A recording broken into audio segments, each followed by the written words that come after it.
നമസ്കാരം. തൊടിയിലെ ചെടി എന്ന പരിപാടിയിലേക്ക് എല്ലാവർക്കും സ്വാഗതം. മുരിങ്ങയോട് സാദൃശ്യമുള്ള ഔഷധവൃക്ഷമായ അഗത്തിയെക്കുറിച്ചാണ് ഇന്ന് നമ്മൾ പരിചയപ്പെടാൻ പോകുന്നത്.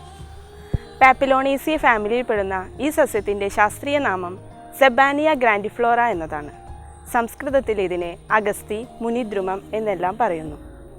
ഇന്ത്യയിൽ എല്ലായിടത്തും കണ്ടുവരുന്ന ഈ വൃക്ഷം തമിഴ്നാട്ടിൽ കൂടുതലായി കണ്ടുവരുന്നു. ഏകദേശം 6 തൊട്ട് 9 മീറ്റർ വരെ ഉയരത്തിൽ വളരുന്ന ഒരു വൃക്ഷമാണിത്.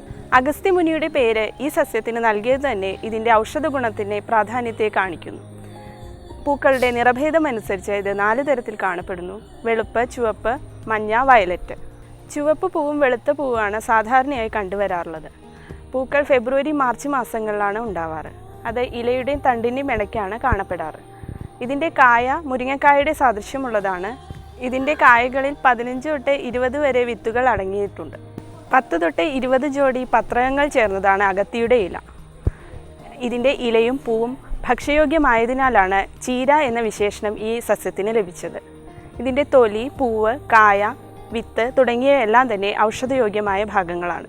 ഇതിൻ്റെ ഇലയും പൂവും ധാരാളം വൈറ്റമിൻസും മാംസ്യവും അടങ്ങിയതാണ്. ഇതിൻ്റെ വിത്തിൽ നിന്ന് ഓലിയോലിക് അമ്ലം വേർതിരിച്ചെടുക്കുന്നുണ്ട്. എല്ലുകളുടെ വളർച്ചയ്ക്ക് ആവശ്യമായ ഒരു ഉത്തമമായൊരു ഔഷധമാണ് അഗത്തി. ഗർഭിണികളിൽ കാണപ്പെടുന്ന വൈറ്റമിൻ ഡെഫിഷ്യൻസി രോഗങ്ങൾക്ക് ഇത് നല്ലൊരു ഔഷധമായി ഉപയോഗിക്കാവുന്നതാണ്. ഇത് തോരനാക്കിയും നെയ്യിൽ വറുത്തും ഭക്ഷണ പദാർത്ഥമായി ഉപയോഗിക്കാവുന്നതാണ്.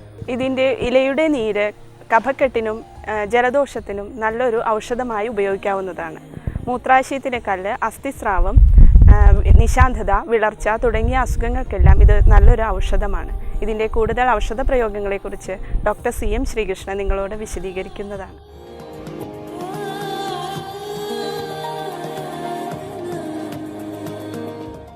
അഗത്തിച്ചീര ഇതിൽ ഈ വൈറ്റമിൻസ്, കാൽഷ്യം ഇങ്ങനെ ധാരാളമുള്ള ഒരു ഔഷധമാണ്. അതുകൊണ്ട് തന്നെ ഇത് ദിവസേന വേണമെങ്കിൽ അകത്തേക്ക് കഴിക്കാം. ഇതിന് നീരെടുത്ത് ദിവസേന അകത്തേക്ക് കഴിച്ചു കഴിഞ്ഞാൽ എല്ലുകൾക്ക് നല്ല ബലം കിട്ടും.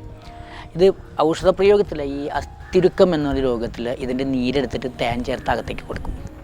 പിന്നെ നമ്മൾ ഇതിൽ ഈ ധാരാളം ന്യൂട്രീഷൻ ഉള്ള കാര്യം മാലക്കണ്ണിന് ഇതിൻ്റെ നീര് ദിവസേന കഴിച്ചു കഴിഞ്ഞാൽ കണ്ണിന് നല്ല ബലം കിട്ടുന്നതാണ്. അതുപോലെ തന്നെ ഗർഭിണികൾക്ക് ഉണ്ടാകുന്ന വൈറ്റമിൻ ഡെഫിഷ്യൻസിക്ക് ഇത് ദിവസേന ഇല വാട്ടിപ്പിഞ്ഞ് ഉപ്പേരിയാക്കി കൊടുത്താൽ മതി.